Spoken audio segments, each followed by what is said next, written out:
de los monotemas, ¿sabes?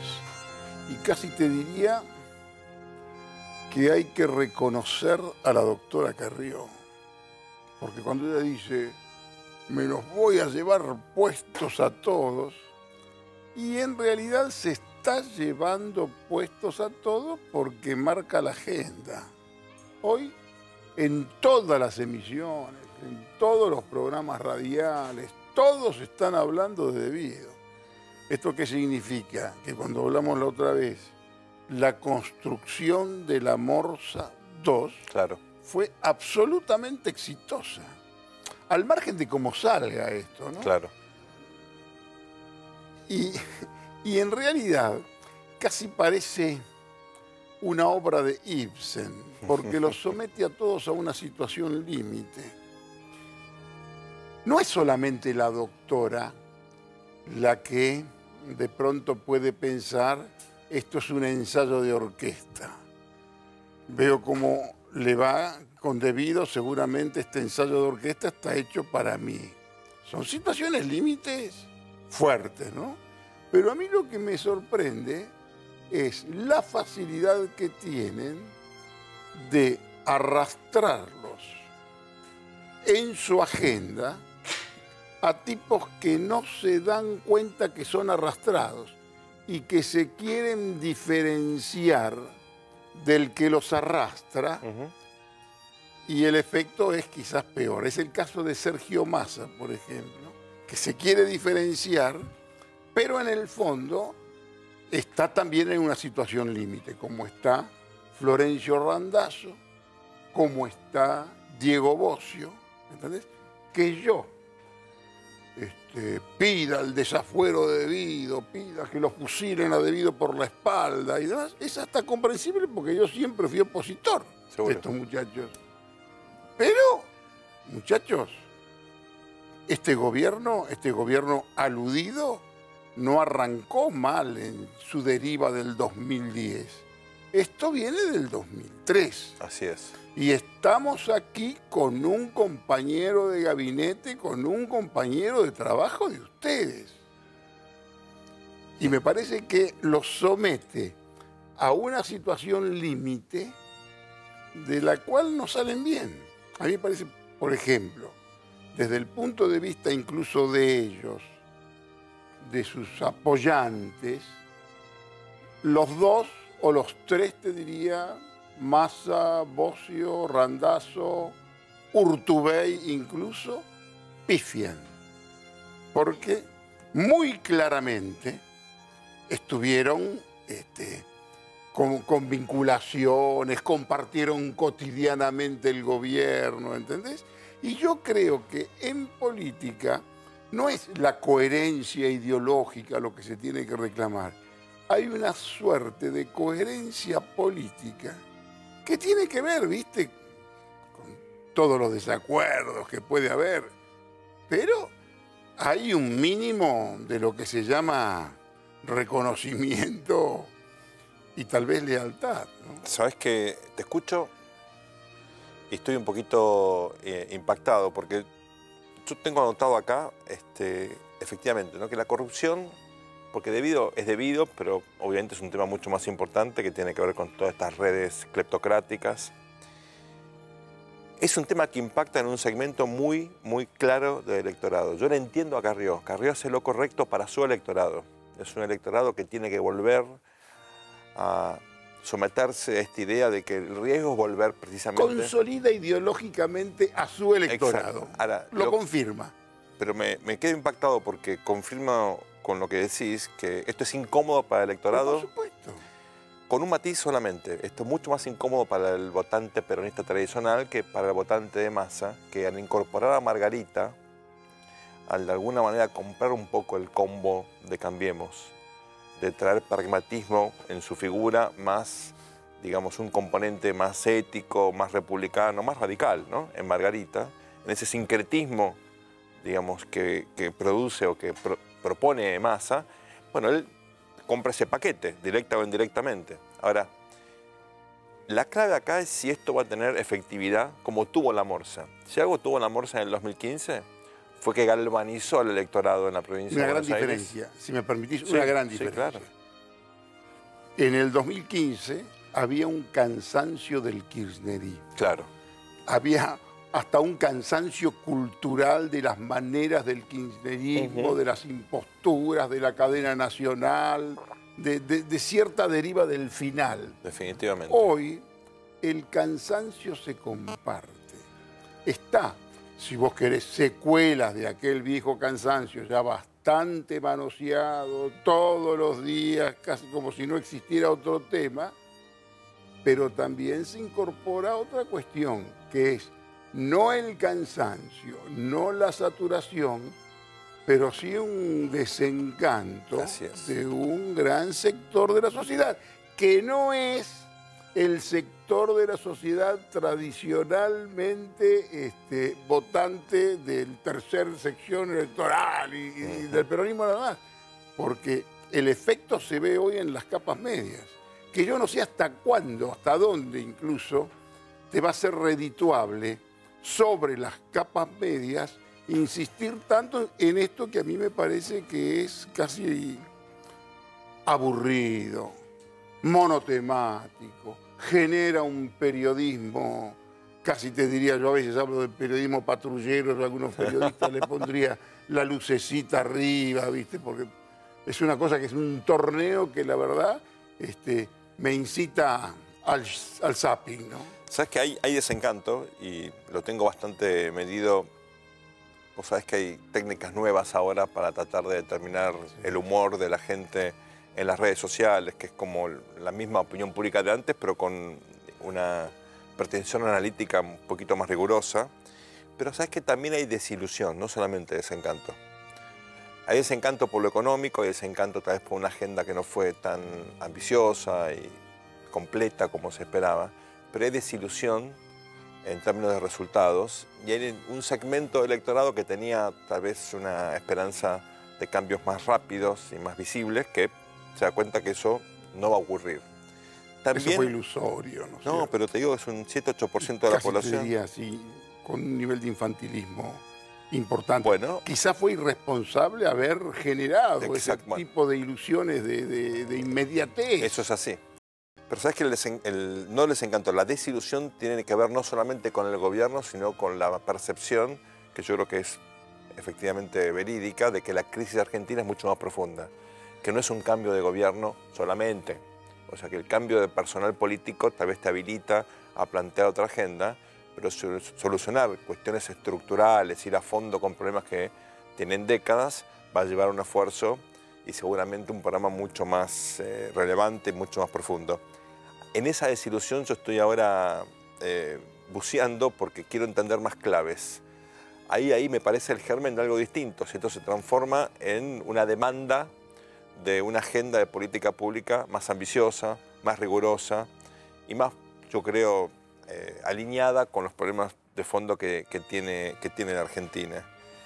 Volvemos un segundito a algo que vos marcaste, esto no es la tercera.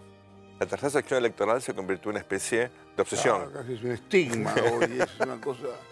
Recordemos, esto es, digamos, de La Matanza hacia el sur, es el sudoeste del Gran Buenos Aires, por plantearlo de una manera más general, con partidos enormes como Loma de Zamora, por ejemplo, y esto llega hasta casi La Plata, ¿no? Son millones y millones, bueno, recién estuvo aquí de hecho la intendenta de La Matanza, que se volvió... Es una mini gobernadora. Vos sos más mini gobernadora, te diría, hay 8 provincias que combinados no llegan a tener la población de La Matanza, ¿no? Una enorme densidad demográfica y una especie de foto de todos los problemas que tiene la Argentina, incluyendo la desigualdad, porque La Matanza tiene áreas de clase media alta y hasta te diría clase alta para lo que son los niveles de ingreso promedio de la Argentina y por supuesto por zona de pobreza extrema, ¿no? Allí surge algo, por supuesto Cristina tiene un peso relativo mayor al que uno puede ver en el resto de la provincia, incluyendo la primera sección electoral, la Franja Norte.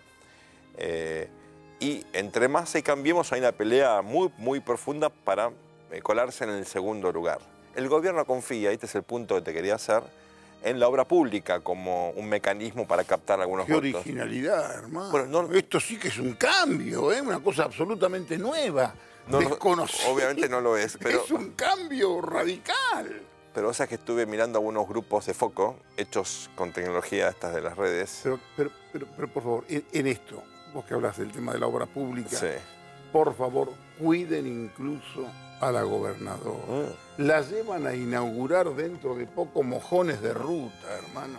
Sí, como se decía en la época, Es demasiado. inodoros y bebederos, es demasiado, ¿no? Sí. muchachos. Ahora, esto, sinceramente, no es una novedad, En absoluto. una cosa absolutamente original e incluso linda nota de Fernando González, populismo de Clarín. emergencia. Muy buena.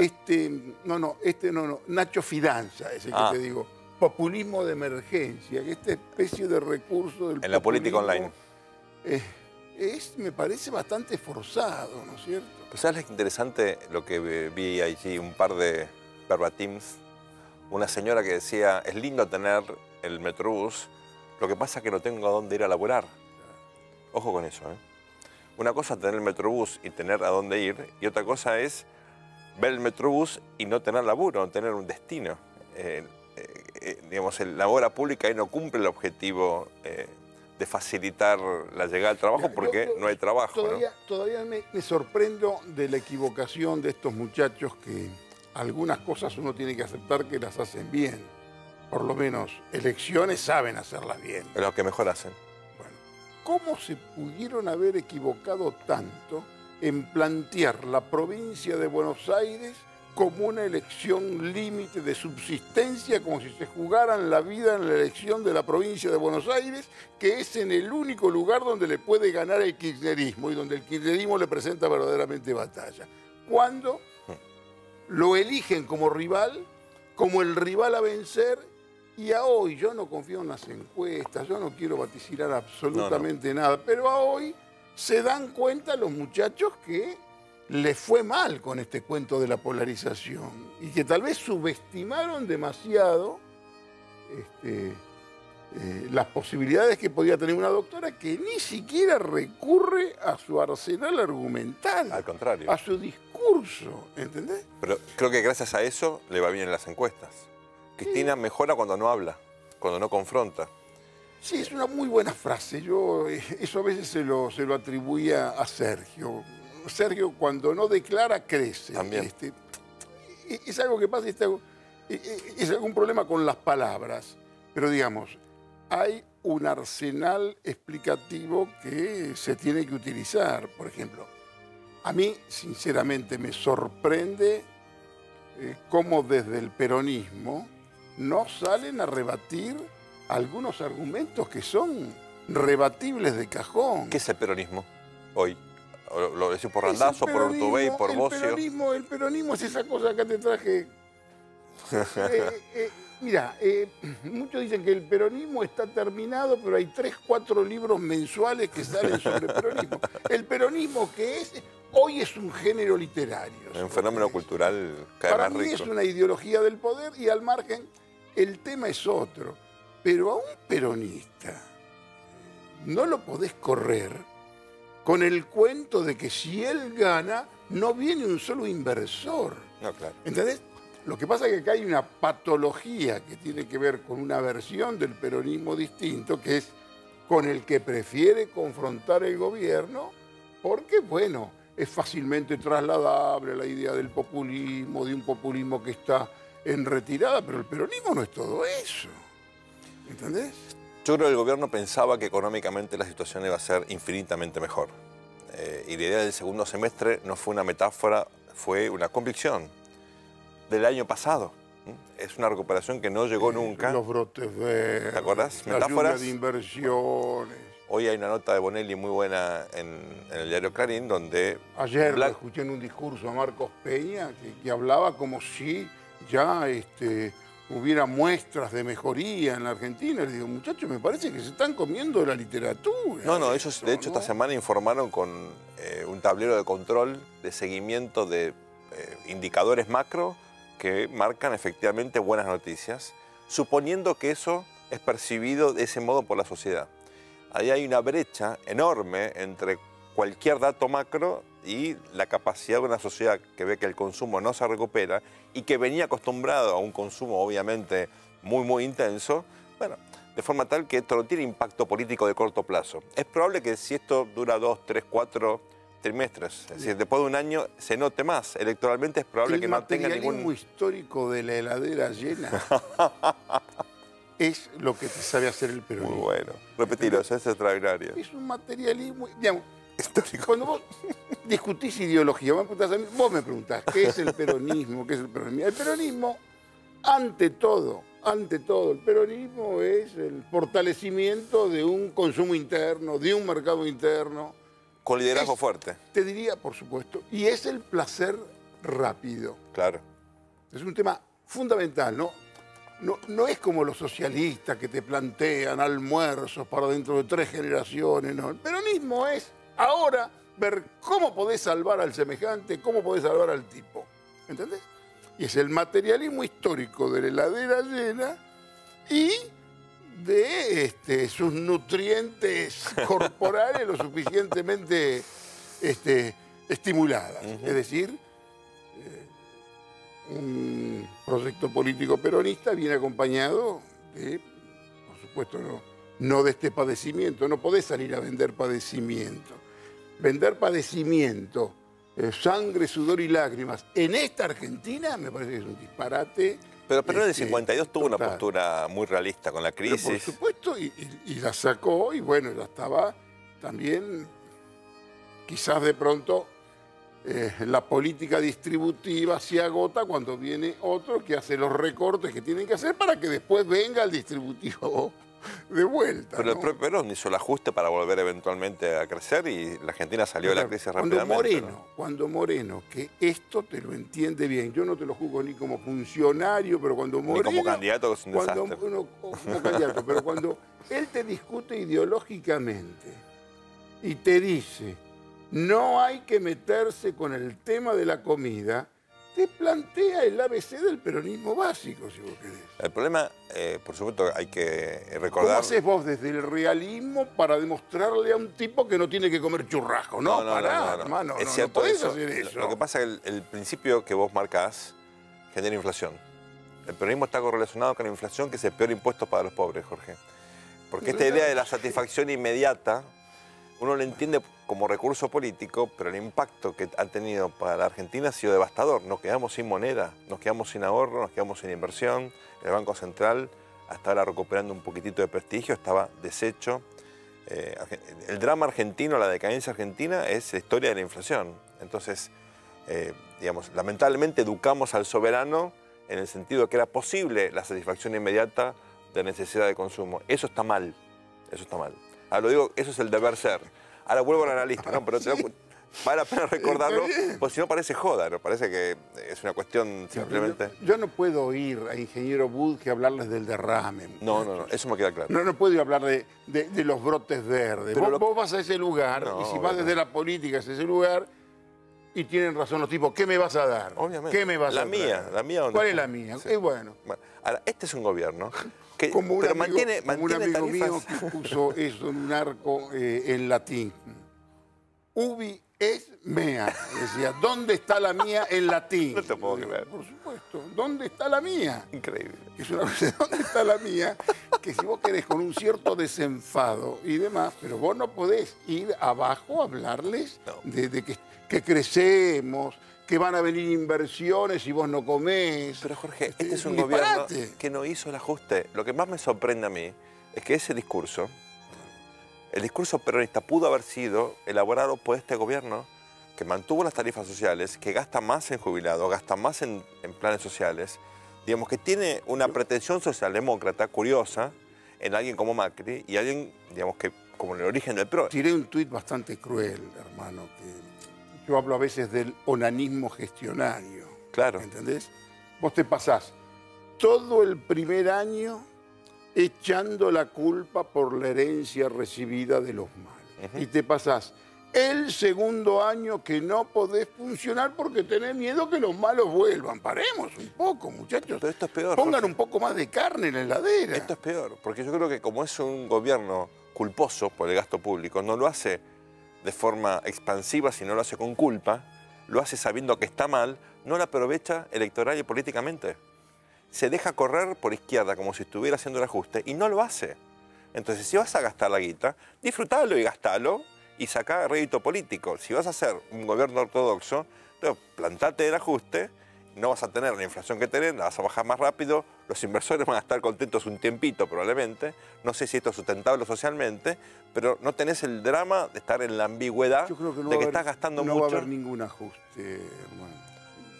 Podrá haber algunas cosas, muy gradual, algún gradualismo. Se le va bien Tampoco, al gobierno, ¿no? En vísperas de un verano te recomiendo que hagas nada de eso, un verano con los catalizadores que tenés en la Argentina, ¿no es cierto? Ahí, la verdad, no te lo sugeriría mucho. Ahora, eso no lo hacen. ¿En qué sentido eso, Jorge, lo del verano? Porque Argentina es conflictiva en verano, ha tenido muchos conflictos. Yo te voy a contar. Y esto, en total, a esta hora ya estamos... Estamos jugados. No estamos a las 9 de la noche que la gente está comiendo la milanesa apurado. Ahora hay un poquito más de relajación, si vos querés. Mira,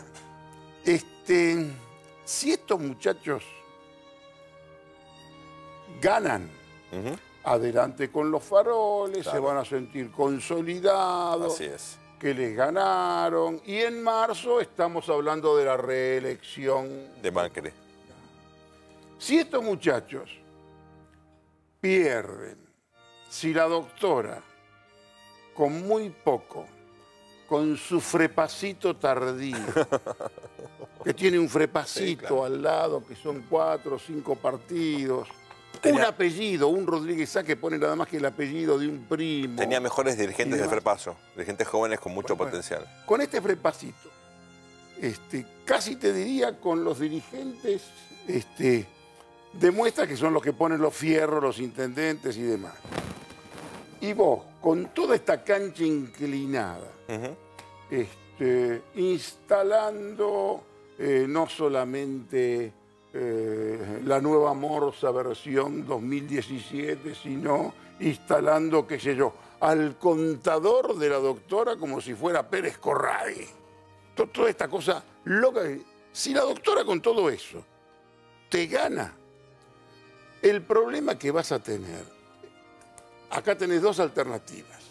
Están los muchachos que te dicen, si gana Cristina, en los PASO, después va a haber un corrimiento porque la gente va a estar aterrada, que vuelven otra vez los malos, y entonces se pueden modificar. No, el problema es que si te ganan las PASO, así como Alzogaray decía que había que pasar el invierno, vas a tener que pasar la primavera. De agosto no va a ser, a fin de año. No va a ser una primavera, en ese caso, te diría, fácil. ¿Por qué? Los muchachos están, por supuesto, con ciertas reivindicaciones pendientes. No vas a tener grandes recursos argumentales, no vas a poder hablar de brotes, ¿entendés? Y no hay nadie que te quiera golpear. No hay absolutamente nadie, como yo veo a algunos colegas que plantean que si se pierde, hay una reiteración del 2001. No. Son todas operaciones.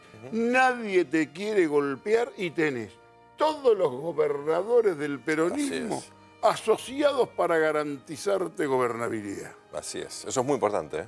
Se juntan ahora esta semana. Sí. Están buscando núcleos argumentales comunes para llevar al presidente efectivamente un arreglo con la pretensión de que la provincia de Buenos Aires no siga chupándose recursos fiscales. Ahí está la idea de remar el famoso fondo conurbano de origen menemista. Yo creo que el tema del federalismo lo tiene que empujar Buenos Aires. Al contrario, y claro, porque hemos hablado alguna otra vez que claro, la Argentina tiene pendiente desde el siglo XIX esta ecuación Buenos Aires, el país, así ¿no es cierto?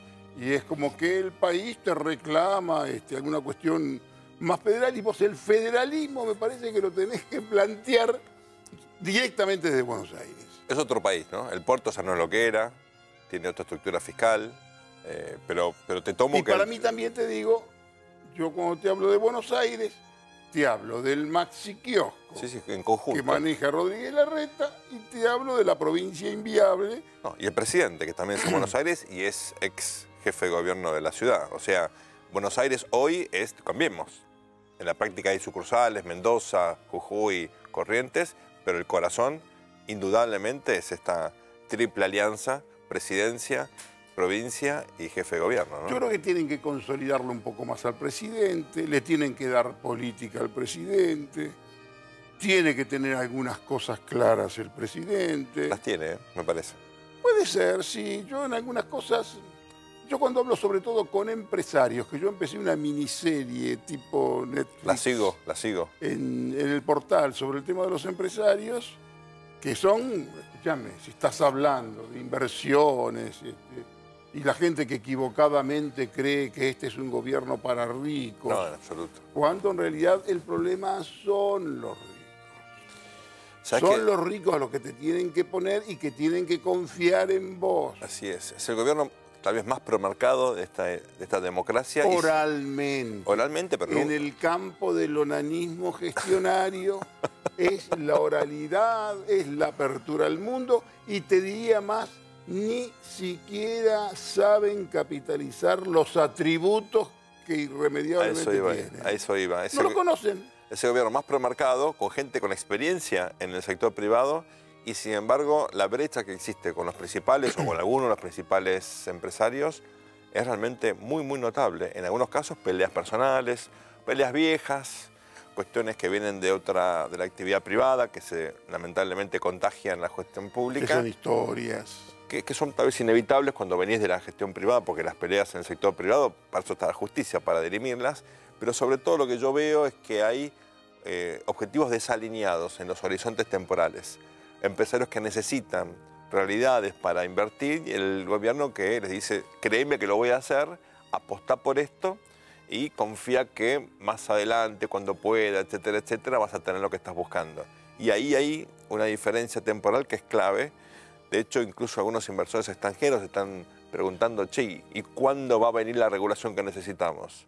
Así que yo creo que ahí tenés un punto donde indudablemente este conflicto, para alguien tan promarcado como el presidente y un gobierno claramente promarcado, no es un dato menor, ¿no?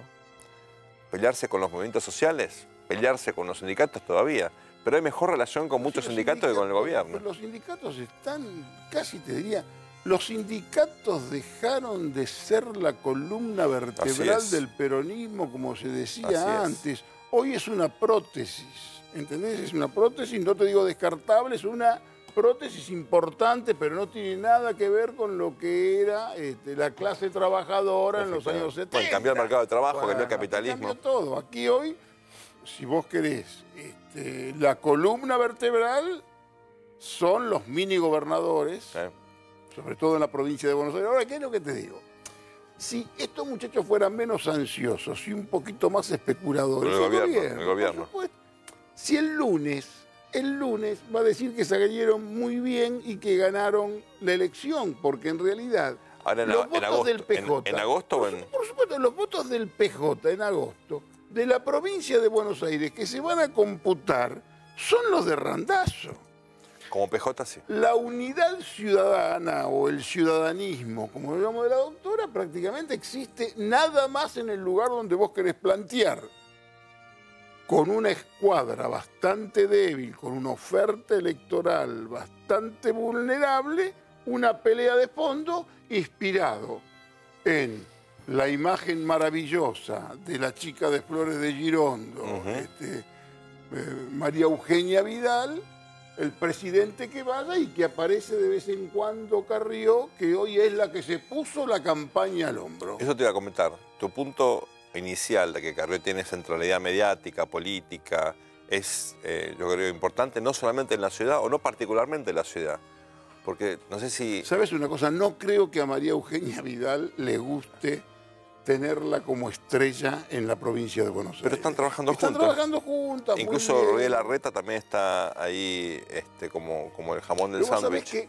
Digamos, meterte con Carrió, qué sé yo, vos sabés que siempre vas a tener algún problema. Son muchos los problemas que ella te arrastra. ¿entendés? Y hoy me parece que hay hasta una dependencia incluso casi intelectual del presidente con Carrió, Ese sí. y es la que se puso la campaña al hombro. Y cuando ella dice, con un mal gusto extraordinaria, me los voy a llevar puestos, en realidad te dice, y se los lleva puestos, con la infantería de los grandes medios de comunicación, que lo tenés todo, y esta cancha inclinada, y tenés un opositor que ni siquiera tiene argumentos. Que los argumentos que tienen son banales, hasta para defenderse. Déjame hablar del lado positivo de eso, porque tiene un componente positivo desde el punto de vista de la consolidación de la coalición de gobierno. Porque uno de los elementos que generaba más duda del fenómeno Cambiemos como tal era que no eran 3 partidos, eran 3 personas. El presidente, la doctora Carrió y Ernesto Sanz. Tampoco era todo el radicalismo. Está un poquito apartado. Está apartado, pero con bastante centralidad en la interna, sin visibilidad mediática o un liderazgo político, sobre todo dentro del radicalismo, que está ahí un poquito corrido. Pero lo interesante ahí es que esta sobreactuación, incluso a veces de Carrió, consolida el núcleo fundacional de Cambiemos y le da, a diferencia de lo que fue la alianza, una sustentabilidad distinta y una proyección hacia adelante significativa. Con la característica de que Sí, Carrió... una persona, no es un partido, es Carrió. Bueno, pero, no hablamos de la coalición cívica, hablamos de Carrió es cierto, y su gran poder en... mediático y de impulsar gente. Pero fíjate qué interesante, Carrió, por ahora por lo menos, no expresa vocación ejecutiva. Y esto para Cambiemos es un gran alivio, porque en Cambiemos está el presidente, está la gobernadora Vidal, Ruiz de Larreta, Marcos Peña, como las 4 figuras con pretensiones de luchar por el poder real. Carrió dice, yo estoy gobernando, tengo poder real, pero no necesito estar en el Ejecutivo. Y eso le da una versatilidad, una amalgama muy, muy flexible para acomodar los egos y la lucha por el poder, que en la política es tan significativa. Ellos 4 han cerrado la puja por el poder y por eso entra también Carrió y por eso, por ejemplo, no entra bien Bullrich. ¿Por qué Bullrich está como incómodo en ese esquema? Bueno, es una persona con más... Bullrich? No, me refiero a Esteban, ¿no? Que viste que es un candidato que está, pero... Está tapado, bueno, pobrecito. Está tapado, lo tenés que recrear, como se llama su partido. que prácticamente lo tenía López Murphy. Sí, lo tenés que recrear, lo tenés que hacer, porque ¿qué hace él? Aparece la hermana que fuma, Carrió, que es la grandota. Viene mi hermano a pegarte, viene ella a la provincia de Buenos Aires. Está la imagen de la chica de Flores. Sí. Y está... Gladys González. Y Gladys González, que tiene también es buena candidata. La misma temática de Ocaña y de Carrió, con un poquito menos de virulencia como la que puede tener Carrió. Y con una historia personal muy interesante. La conozco muy bien. Muy sí, por supuesto, pero todavía no registra peso en la balanza. No. Todavía no registra peso en la balanza, sobre todo cuando tenés estos personajes. Y bueno, y Carrió la tenés hoy, que es hoy la campaña es Carrió. Es Carrió. Porque incluso tiene una arquitectura intelectual distinta, tiene un discurso. El discurso de Macri es bastante liviano, no está en campaña él, pero bueno, vendría a ser el líder, el que supuestamente iría por una reelección, si es que tienen más o menos suerte ahora, ¿no? Estuve con una figura importante del gobierno que me garantizaba que Macri en principio estaría dispuesto a ir por la reelección, ¿no? Que hoy ya habla más de 8 años que de 4, que en algunas ocasiones que tal vez especula, bueno, estaría dispuesto a dar un paso al costado, pero que en general todo lo que está mirando hacia adelante tiene 8 años. Yo leía en un lado que dice que va a ser Marcos Peña. En ese caso, su sucesor. Y esto que pudo haber sido candidato a vicepresidente de esta oportunidad. Todo esto yo hablaría como novelista. Sí, claro. Es especulación pura. ¿Quién es el que se puede largar? Todo lo que pueden llegar a hacer y demás. A hoy te diría, me parece que están en problemas. Me parece que no hacen un buen gobierno.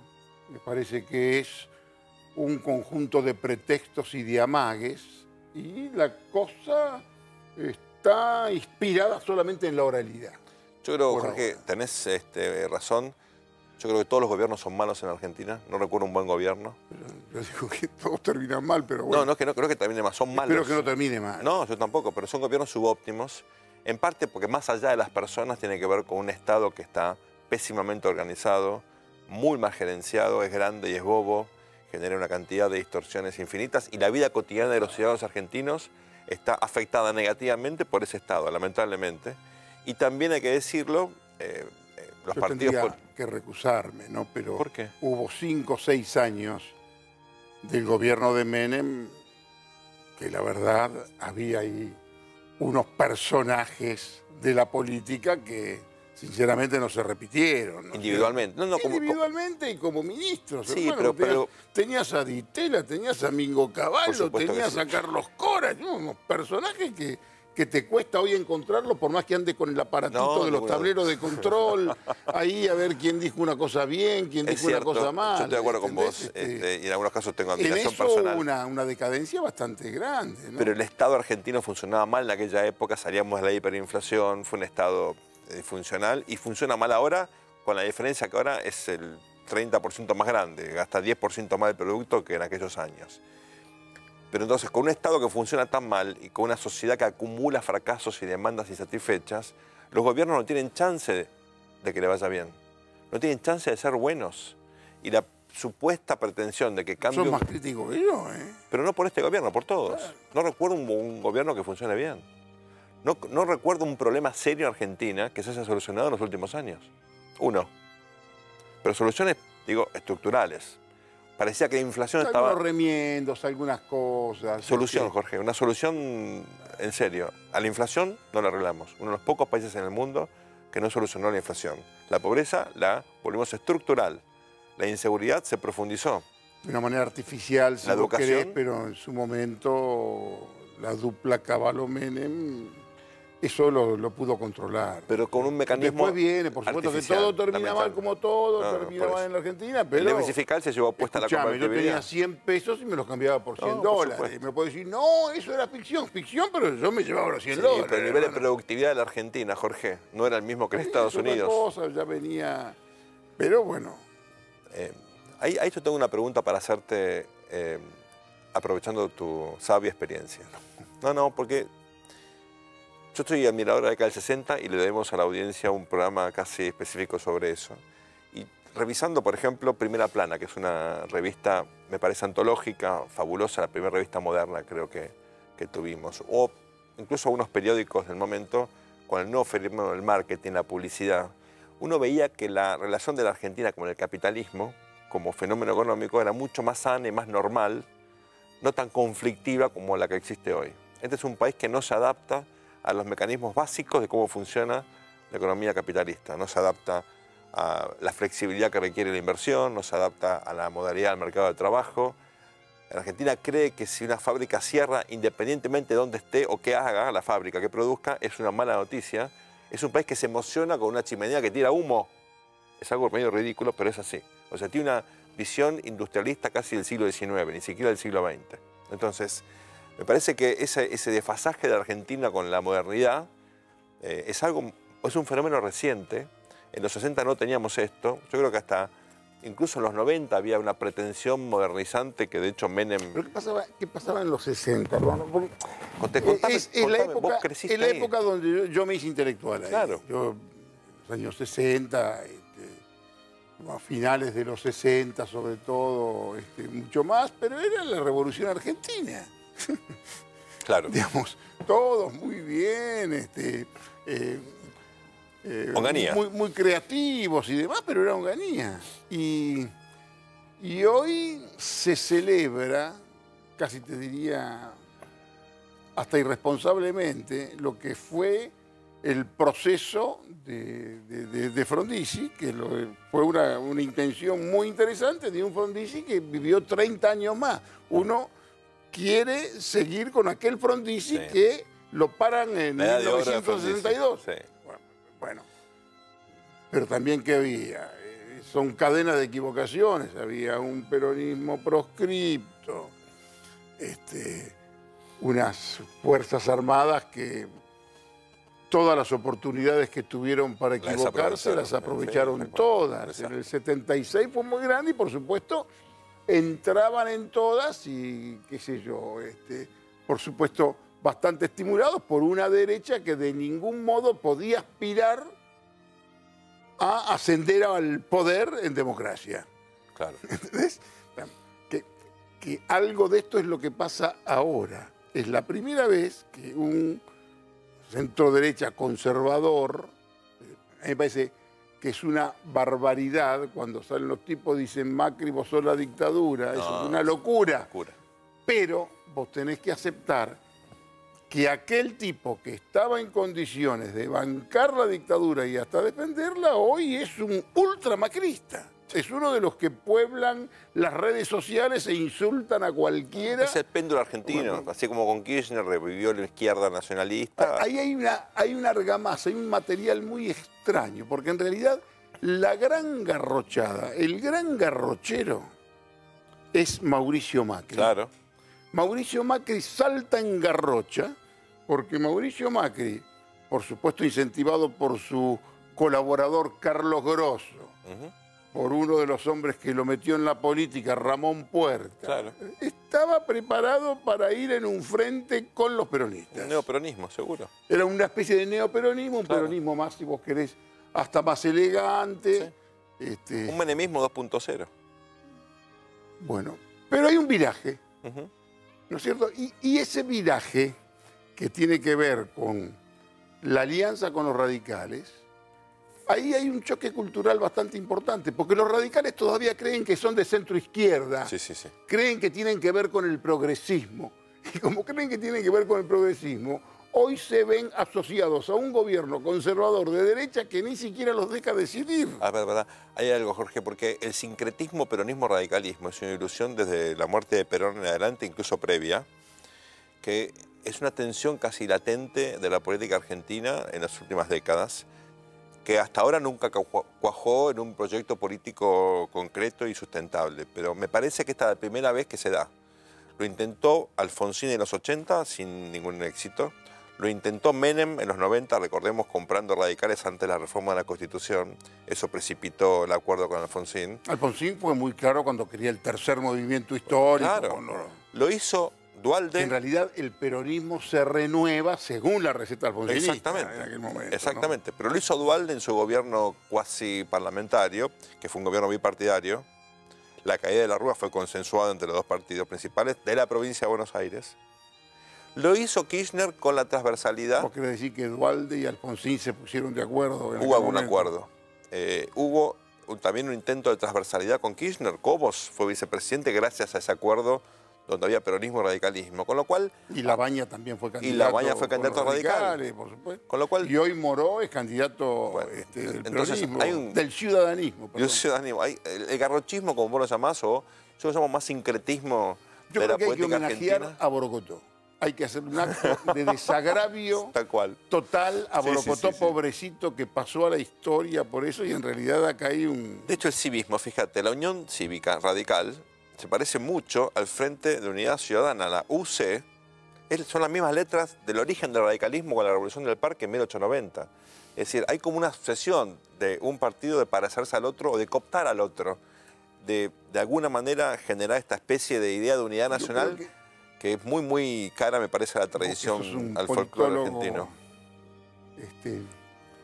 Prestigioso. Bueno. Hay una idea que es para discutirla también. Yo creo que estamos todavía en un bipartidismo fragmentado de club swinger.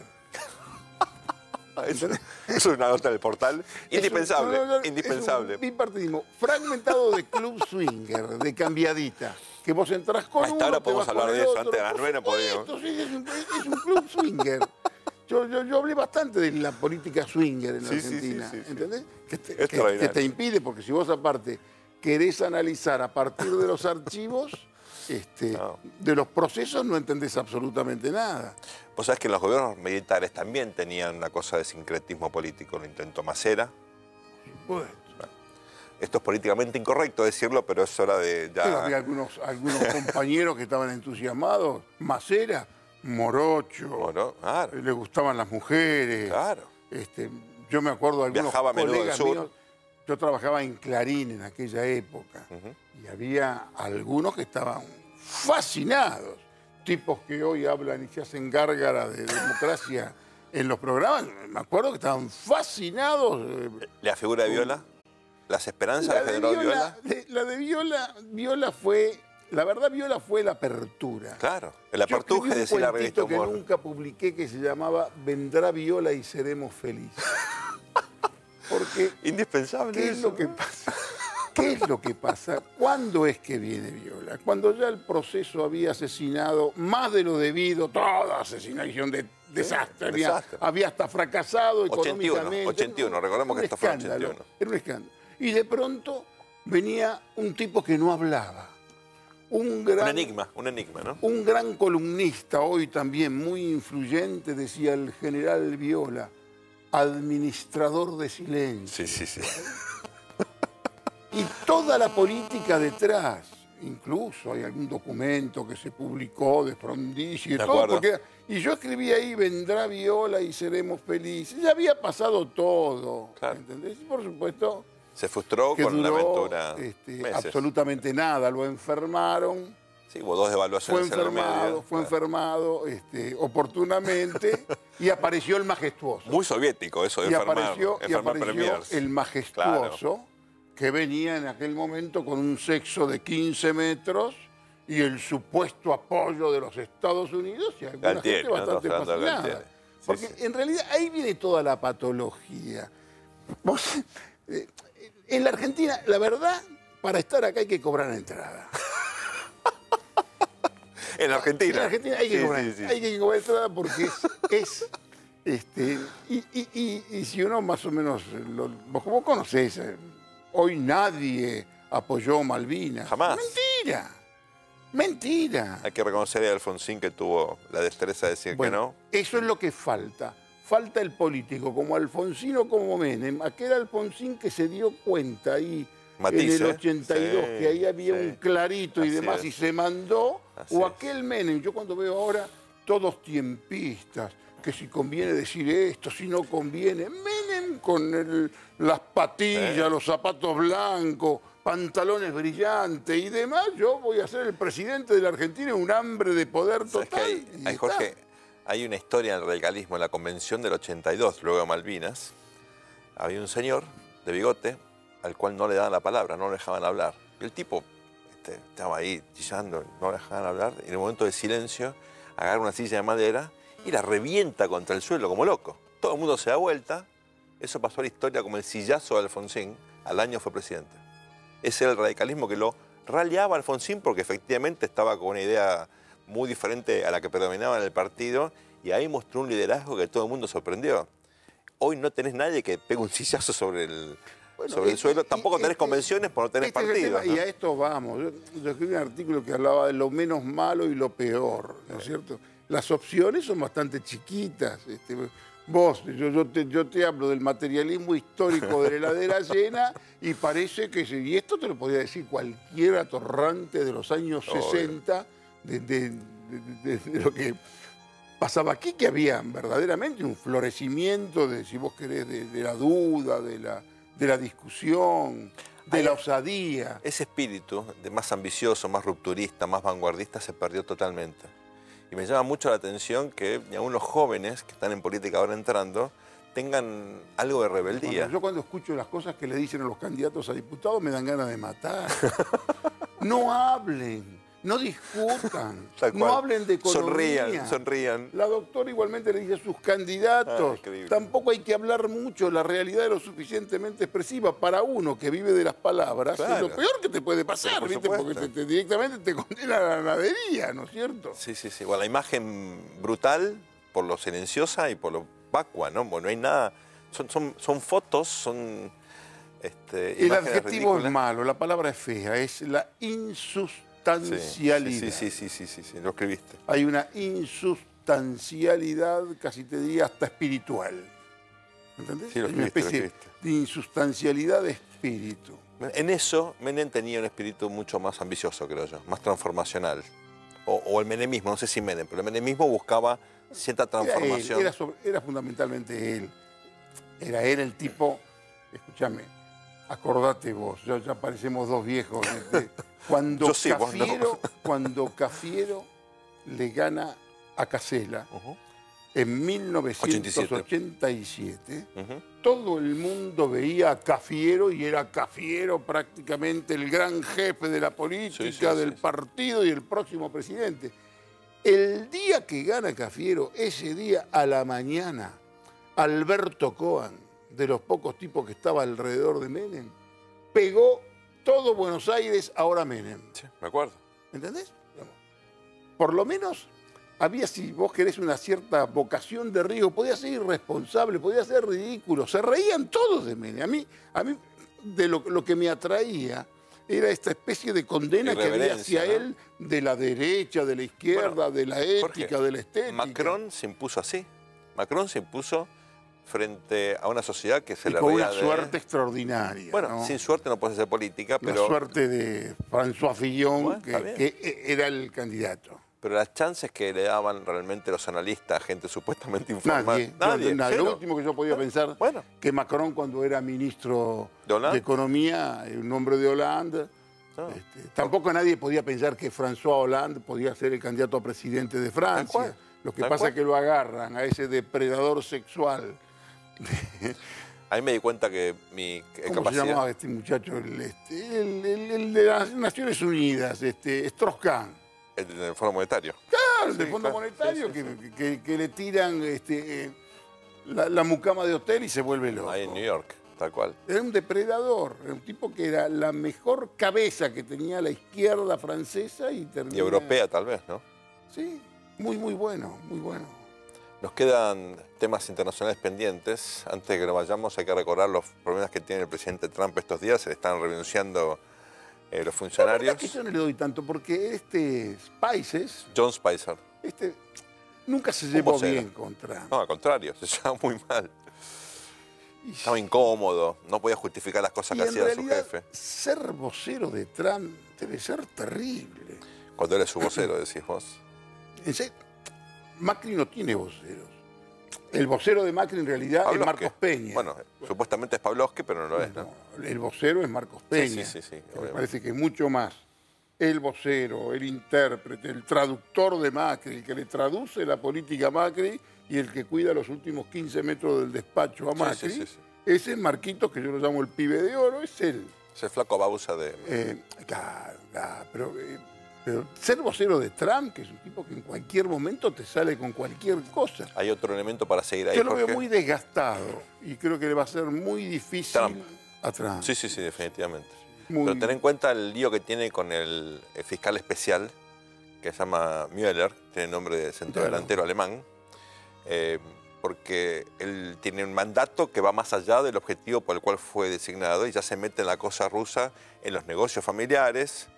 Si a vos te preocupan los negocios familiares de Diex y compañía, no quieras saber las cosas que va a encontrar este señor y tiene recursos ilimitados, a punto tal que se sospechaba que Trump lo podía echar. No ocurre esto desde Nixon. Vos hablando de familia, sabés que se queja bastante la familia de Mauricio Macri. Lo leí, vos lo escribiste. Me cuentan incluso que es el padre, Franco Macri, que le parece que